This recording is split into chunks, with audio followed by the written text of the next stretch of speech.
Hello everyone, कैसे हैं आप सब। मैं इस वीडियो में मल्टीप्लिकेशन को हिंदी में कहते हैं गुना। मल्टीप्लिकेशन के दो नंबर और एक नंबर का मल्टीप्लाई करके आंसर कैसे लाते हैं आज मैं इस वीडियो में बताऊंगा। वीडियो को पूरा देख लीजिएगा। इसी वीडियो में आप सीख जाएंगे कि दो नंबर और एक नंबर का मल्टीप्लाई किस तरह से करते हैं। ठीक है, तो अगर आपको ऐसा मल्टीप्लाई वाला क्वेश्चन दिख गया तो आप बहुत इजी तरीके से कर लेंगे। मैं दो तरीके से करके बताऊंगा। अगर आपको दो नंबर और एक नंबर का मल्टीप्लाई वाला क्वेश्चन दिख गया तो इसको आप दो तरीके से कर सकते हैं। पहला मैं डायरेक्ट वाला बताऊंगा और दूसरा कि आप आराम से कैसे दो नंबर और एक नंबर का मल्टीप्लाई वाले क्वेश्चन का मल्टीप्लाई करके आंसर ला सकते हैं, वो मैं बताऊंगा दूसरा तरीका। ठीक है, क्योंकि बहुत बच्चों को मल्टीप्लाई करने नहीं आता है तो उनके लिए मैं बहुत थोड़ा सा मतलब आराम आराम से करके दिखाऊंगा, और बहुत बच्चों को मल्टीप्लाई वाला क्वेश्चन करने आता है तो उनको मैं डायरेक्ट करके दिखाऊंगा। ठीक है, तो आप दोनों तरीका सीख लीजिएगा। ठीक है, तो चलिए बताता हूं करते करके। क्वेश्चन नंबर 1, 23 को हमें 2 से क्या करना है, मल्टीप्लाई करना है। ठीक है, तो देखिए पहला तरीका मैं बताने जा रहा हूं, ध्यान से देखते रहिएगा। पहला तरीका जो है वो मेरा मतलब थोड़ा सा मतलब आराम आराम से अगर हम सॉल्व करते हैं तो वो तरीका है। ठीक है, कि जिससे आप आसानी तरीके से सॉल्व करना सीख जाएंगे। और दूसरा डायरेक्ट वाला बताऊंगा। तो पहला देखिए आसान तरीके से बताऊंगा, कुछ नहीं करना है। ये मल्टीप्लाई के जस्ट बगल में जो नंबर आपको दिया है, ठीक है, इसका टेबल सबसे पहले इतने बार पढ़ना है, फिर इसका टेबल आपको इतने बार पढ़ना है। ठीक है, मतलब 2 का टेबल आपको 3 बार पढ़ना है। कितना आएगा? और देखिए अगर आपको मल्टीप्लाई करना हो तो इसके लिए आपको 2 से लेकर के 20 तक, मतलब 2 से लेकर के 20 तक आपको टेबल याद होना जरूरी है, तभी आप मल्टीप्लाई कर पाएंगे। ठीक है, तो इसको याद कर लीजिएगा। अब देखिए 2 का टेबल हम पढ़ेंगे 3 बार, कितना आता है? 2 का टेबल 3 बार पढ़िए, 2 1 2, 2 2 4, 2 3 6 हो जाएगा। 6 आया ना, यहाँ लिख देंगे ऐसे। ठीक है, फिर आपको अब देखिए 2 का टेबल हम 3 बार पढ़ लिए, अब हमें 2 का टेबल इतने बार पढ़ना है, तो 2 का टेबल 2 बार पढ़िए, कितना आएगा? 2 1 2, 2 2 4।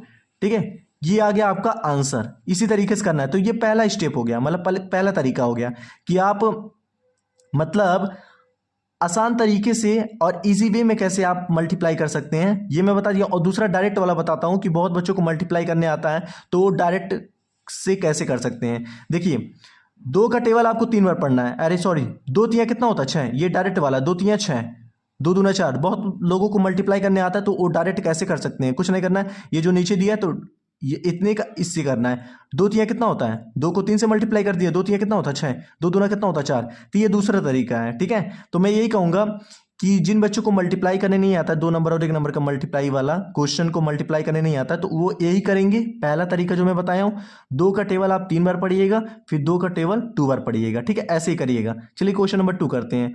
ये देखिए मल्टीप्लाई के जस्ट बगल में जो नंबर दिया उसी का हम टेबल पढ़ते हैं इतने बार। पहले हम 3 का टेबल 5 बार पढ़ेंगे, फिर दोबारा क्या करेंगे, 3 का टेबल इतने बार पढ़ेंगे। ठीक है, तो 3 का टेबल 5 बार पढ़िए, कितना आएगा? 3 1 3, 3 2 6, 3 3 9, 3 4 12, 3 5 15।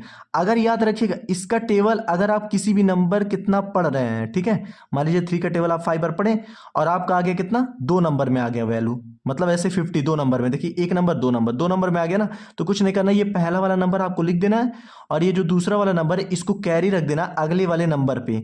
मतलब इसको आपको अगले वाले नंबर, अगला वाला नंबर ये है ना, ये तो पहला नंबर है, ये दूसरा नंबर है, तो अगले वाले नंबर पे आपको रख देना कैरी। अब 3 का टेबल 1 बार पढ़िए, जो आएगा उसमें क्या करिए, इस कैरी को जोड़ दीजिएगा, ऐसे करिएगा।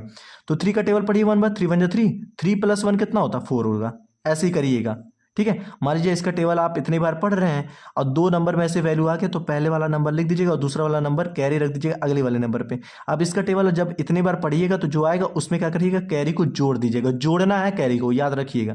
ठीक है, ये आपका आंसर हो गया। ठीक है, और डायरेक्ट वाला तो आप इजिली जानते हैं, नहीं जानते तो बता देता हूं। 3 5 कितना होता? 15, 3 1 3, ये डायरेक्ट वाला है। तो बहुत लोगों को मल्टीप्लाई करने आता है तो उनको मैं बता रहा हूं कि डायरेक्ट कैसे कर सकते हैं। ठीक है, क्वेश्चन नंबर 3 देखते हैं। अब 2 का टेबल सबसे पहले पढ़ना है, कितना? 2 बार पढ़ना है, फिर 2 का टेबल 5 बार पढ़ना है। ठीक है, 2 का टेबल 2 बार पढ़िए, कितना आएगा? 2 1 2, 2 2 4 हो जाएगा, यहाँ 4 लिख देंगे। ठीक है, अब 2 का टेबल 5 बार पढ़िए, 2 1 2, 2 2 4, 2 3 6, 2 4 2 5 10। इसी तरीके से टेबल पढ़ के आपको लिखना है। ठीक है, अब 10 आ गया तो मतलब पूरा लिख देंगे। क्यों पूरा लिख रहे हैं, दोनों नंबर क्यों लिख रहे हैं?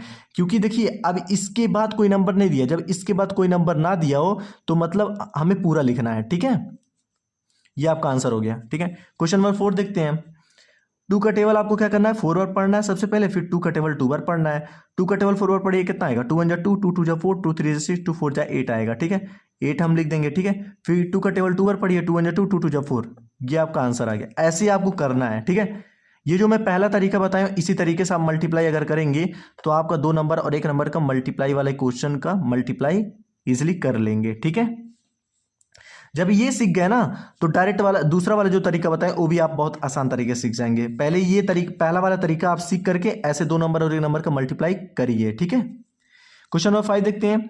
2 का टेबल क्या करेंगे, 4 बार पढ़ेंगे, फिर 2 का टेबल 3 बार पढ़ेंगे। 2 4 जा कितना हो, 2 1 जा 2, 2 2 जा 4, 2 3 जा 6, 2 4 जा 8 होगा, 8 लिख देंगे। फिर 2 का टेबल 3 बार पढ़िए, 2 1 जा 2, 2 2 जा 4, 2 3 जा 6 हो जाएगा। ऐसे आप टेबल पर पढ़ करके आप आंसर लिखिएगा। ठीक है, क्वेश्चन नंबर 6 देख लीजिए। 3 का टेबल क्या करना है, 2 बार पढ़ना है, फिर 3 का टेबल 6 बार पढ़ना है। 3 1 जा 3, 3 2 जा 6 हो जाएगा, यहाँ लिख देंगे। 3 1 जा, अब 3 का टेबल 6 बार पढ़िए, कितना आएगा, 3 1 जा 3, 3 2 जा 6, 3 3 जा 9, 3 4 जा 12, 3 5 जा 15, 3 6 जा 18 होगा। ये आपका आंसर आ गया। ठीक है, तो अगर आपको 2 नंबर और 1 नंबर का मल्टीप्लाई करना है तो इसके लिए आपको 2 से लेकर के 20 तक टेबल मतलब गिनती याद होना जरूरी है, क्योंकि अगर आप याद किए रहेंगे तभी आप 2 का टेबल 3 बार पढ़ लेंगे, 3 का टेबल 5 बार पढ़ लेंगे। क्योंकि अगर आपको टेबल याद होगा तभी तो आप टेबल पढ़ करके आप वैल्यू लिख सकते हैं। तो टेबल याद कर लीजिएगा। अगर आपको 2 नंबर 1 नंबर का मल्टीप्लाई करना हो तो 2 से लेकर के 20 तक टेबल याद कर लीजिएगा। ठीक है, आशा करता हूँ किसी वीडियो में आप मल्टीप्लाई वाले क्वेश्चन का मल्टीप्लाई करना सीख गए होंगे कि कभी भी अगर आपको 2 नंबर 1 नंबर का मल्टीप्लाई करना हो तो इसी तरीके से करिएगा। ये जो नीचे दिया है इस नंबर का इतने बार टेबल पढ़िएगा, फिर इस नंबर का इतने बार टेबल पढ़िएगा। और एक चीज़ हमेशा याद रखिएगा, अगर मान लीजिए पहले वाले नंबर का टेबल, पहले वाले नंबर कितना पढ़ रहे हैं, ठीक है, और ऐसे 2 नंबर में वैल्यू आ गया तो पहले वाले नंबर को लिख दीजिए और दूसरे वाले नंबर को कैरी रख दीजिएगा अगले वाले नंबर पर। ठीक है, फिर मान लीजिए इस नंबर को दूसरे वाले नंबर कितना टेबल पढ़ रहे हैं तो जो आएगा उसमें क्या करिए, इस कैरी को जोड़ दीजिएगा। ठीक है, फिर लिख दीजिएगा। आशा करता हूँ किसी वीडियो में सीख गए होंगे। वीडियो अगर अच्छा लगा होगा तो प्लीज़ एक लाइक कर दीजिएगा और चैनल को सब्सक्राइब कर दीजिएगा। मिलते हैं फिर से एक न्यू वीडियो के साथ, तब तक के लिए थैंक यू।